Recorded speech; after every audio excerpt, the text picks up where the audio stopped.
Hello on the planet and beyond. I'm Sade excuse me, of between here and there. Listen, y'all, I got a lot going on. Different businesses, okay? So, my apologies. Sade of between here and there. We're going to get into power outages and how to be prepared for them. There's a lot of storms currently occurring, and I want to ensure that we aren't going into a panic because even with the small storm that's happened here in North Carolina, the emergency electrical services were not able to get power back up for quite a few days, I feel, for that size of a storm. So there is, well, let me get the date in here, okay? Because I got to log this. 2023-08-22 at 1000 here on the East Coast of the United States. Yes, I am here. I am here. And gonna go through some things that you need to prepare for. Now, this is gonna be a few part series. I'm gonna be able to do a short video here just to give you a little bit of introduction, and then I'm gonna add to and expand in other videos. So when a power outage happens, you want to go ahead to whatever location that your power is coming from. Your power box. Excuse me. You want to check there to ensure that it's an individual case or there's multiple people facing the same issue. You want to know first, right? It's interesting when sometimes when people's power goes out, they immediately run outside and they're asking their neighbors, "Is your power out? Is it?" Check your power box first. It could be something with your power grid within your home, and it could just be a simple fix as flipping a switch. So from there, okay, it's not the issue at the power box. You're checking the plugs that you're using, whatever type of light source or energy source. That's not working. Okay. From there, you need to be figuring out where is your communication. That really should be like the first thing, but quickly identifying if it's a isolated incident, I feel like it's just as important. So I would put those things in that same top category: communication, and also figuring out if your power outage is an isolated incident or it's within your community or even further. So with communication, you want to, of course, have something to communicate with. If you're using the internet, then you should figure out how you're going to get to another source of internet to communicate. Traveling by vehicle. Excuse me. You're always traveling by vehicle, whatever vehicle that is. It just depends. If it's a personal vehicle or, you know, something throughout that void where it be a taxi cab, Uber, Lyft, that all that jazz. Because things fall short when it comes to progression if the communication lines aren't open. Okay? Communicate. Make sure you express to people that are within your area what is going on. Maybe if they're experiencing the same or not. Okay? This will allow for as much communication to occur up front, to where if you lose communication or communication is broken or shifted, you still are inserting that communication so that person has the picture, the image of what's going on. So in the event of I can't reach this person later, I know they were at home, the power went out, that was the last orders. Okay? Communicating. You're going to your emergency kit. Okay? Your emergency kit, you need to be having first aid items, things to stop bleeding. Especially, I notice in a lot of first aid kits that do a lot of gauze and band-aids, there should be a tourniquet in your kit. Why? Because blood is like that of water. The reason why they say blood is thicker than water. However, both still flow. And so therefore you really have to insert a very tight grip around that artery and vein to stop that blood from flowing, because it will flow out like water. It literally would just gush out, and you can drain your body of that nourishing fluid that's needed to sustain your life. So first aid kit, tourniquet in there, something to clean with, non perishable food, water, ensuring that you have enough water for yourself and your family. So this is talking about rations. How much water do you consume per day? How much water goes into those daily functions?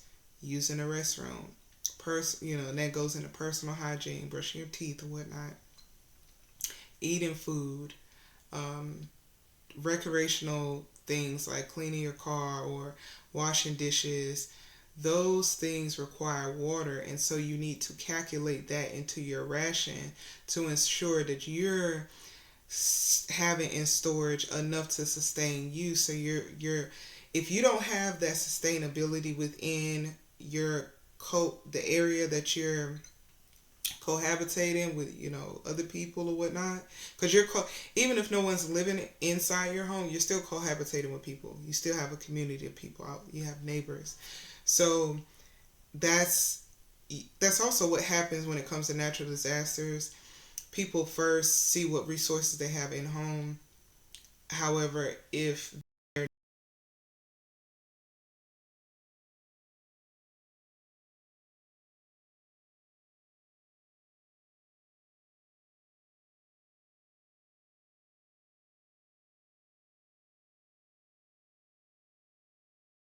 so candles, anything that doesn't require the electric.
electricity.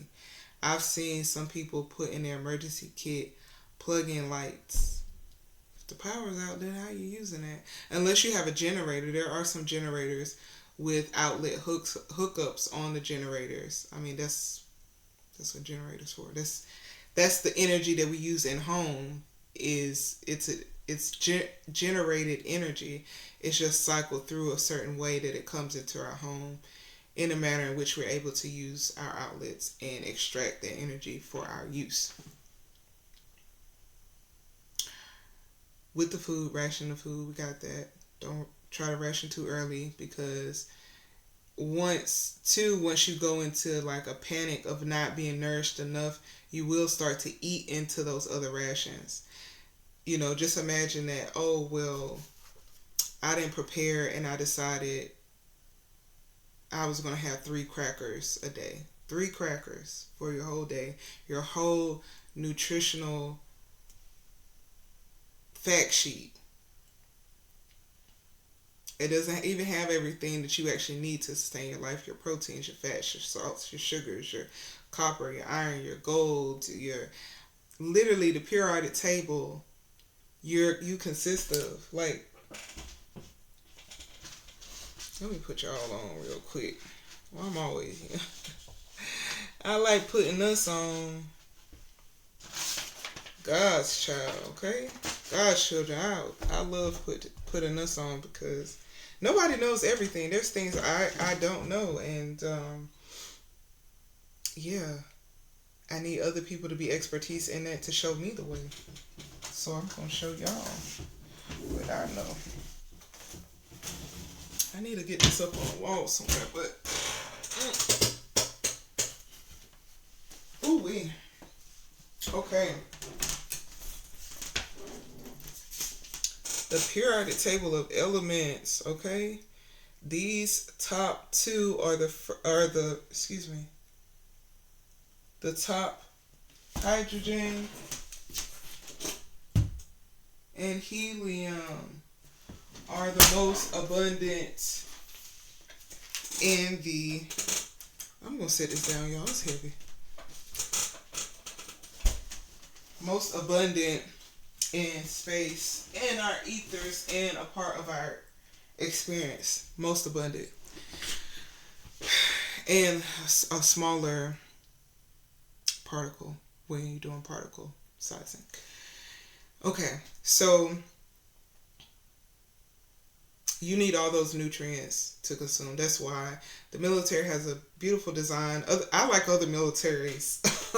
Other militaries, MREs, meal readiness something. Let me see what MRE is. Give y'all the definition.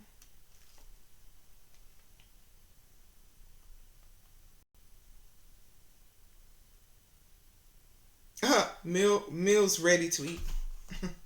Somebody wrote meal ready eat. Meals ready to eat. Okay, so this is to be stored over long periods. It's in a packaging that's going to prevent from weathering. That's important too. When it comes to your emergency kit, it needs to be waterproof, sealed, free from any type of insects that could get into it. Excessive moisture, things like that. Sometimes depending on where you store your emergency pack, you want to put like those silica packs that you get in some shoe boxes and things like that. It says do not eat. Those absorb water and moisture. Okay, so you could purchase them. I'm not sure what the pricing looks like. I'll look it up for you. However, you can save those up in a little glass jar or something with a lid on it and pull those out and stick those in some of your packaging, but ensuring you're not busting it open, because again, do not eat.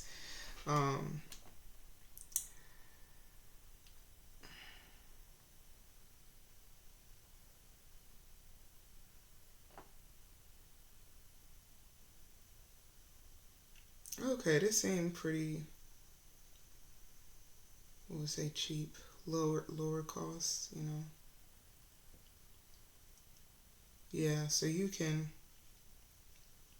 get you a dry pack, advanced moisture control, silica gel sets and satchels, you know. And so you can use those to keep out moisture from your products and keep them lasting longer. Power source, light source. I didn't really elaborate on power source. So power source, a generator, a grill, like for cooking. So for you got a different categories of what you need energy for your cooking, for work, for your light source and your energy source um, are best fit with one another. So it's like the two things are accomplished in one. So especially candles are great because you're burning your candles for light, but then you also could hover something metal or some contraption around to cook your food as well. And also heat a small space. So power outages in cold areas, your heating source is also important. So candles again are great when it comes to that. You can take a candle, set it on a surface that is slightly raised. So it could be an votive, it could be a piece of concrete, something where it could be lifted a bit. And if you take like stone or a terracotta pot that has a hole, so I don't have one here, but if you take a terracotta pot, flower pot, it has a hole cut out at the bottom for drainage. If you turn that top over top of the candle and the riser on it, concrete, votive, something like that to lift it, that heat is going to funnel up and out of that terracotta pot. And it's also going to radiate some heat in there as well because it's heating up. And so you can use that as a heat source. And of course, be like fire, be aware because things catch a fire, okay? So having like some sand around would be great for assisting with putting that out, okay? So cold power outage, candles are a great warming source. Also like kerosene heater because it does not need energy. It needs kerosene. Kerosene acts as an energy source when combusted, releasing thermal energy. And I also enjoy kerosene heaters because it's an entire system of heating and you can also cook on it as well.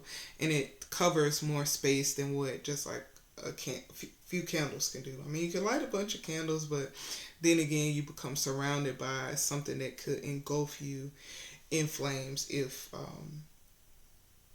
not dealt with properly. And when it comes to heating those spaces, make sure you're in a smaller space, okay? So a smaller space is going to allow for that space to be heated.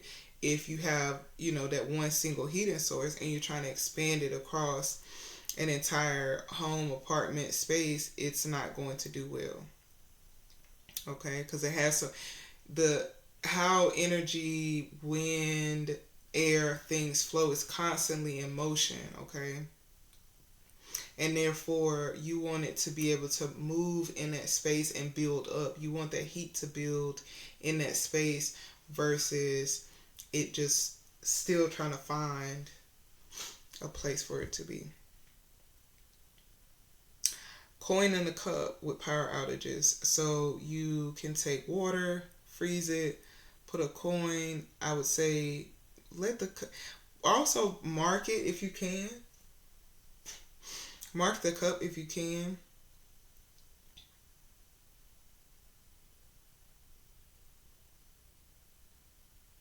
Yeah.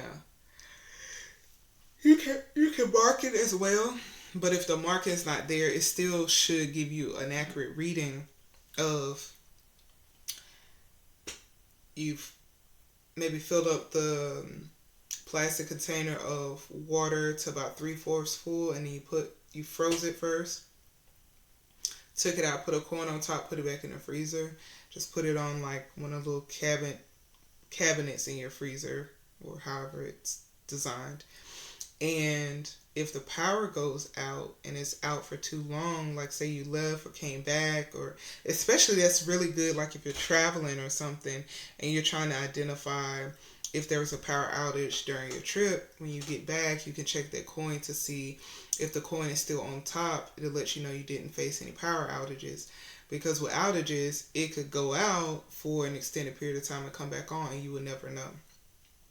Or you might see, especially if you have a digital clock that's connected to power, like on a stove or something, you'll get flashing lights at the time that the power went out, or it might do like a complete reset. So the coin at the top is going to let you know if the power went out and the food is going to be safe for your consumption. Okay. I think that's pretty good for now. I got some other notes that I need to make, but again, I want these to be shorter videos so you can get the information, ingest it, process it, and produce something good with it, right? Greatness. So I love y'all, and enjoy yourselves, enjoy your day.